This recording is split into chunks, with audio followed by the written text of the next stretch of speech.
Hello everyone! Welcome to my channel. Ngayong araw ay tuturuan ko kayo kung paano nga ba mag-COP ng inyong BT o tinatawag na Basic Training.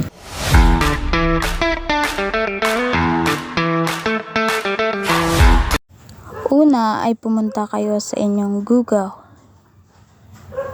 Pagkatapos, i-search ang Marina mismo.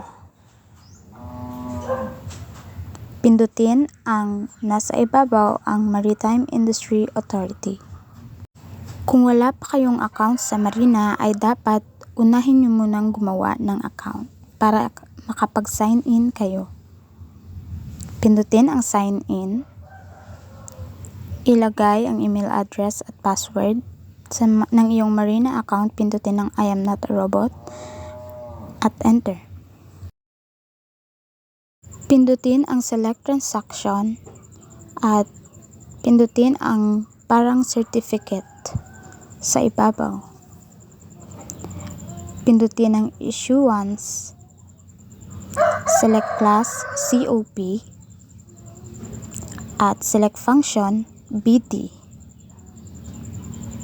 o Basic Training. Pindutin lang ang I hereby declare at pindutin ang proceed. Pagkatapos, didiretso ito sa kung saan i-upload ninyo ang inyong mga requirements gaya ng medical certificate, colored 2x2 inches picture with white polo, and passport at ang inyong basic training certificate. Pagkatapos ninyong i-upload ang mga requirements ay dito na ito didiretso kung saan makikita nyo yung payment status is for appointment.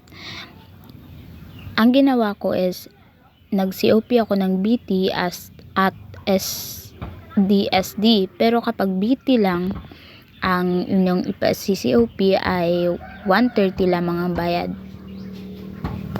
In my case, 260 yung amount kasi dalawa ang ipa-CCOP ko. Pero kapag ang BT lang ang ipa-CCOP nyo ay 130 lamang ang inyong babayaran.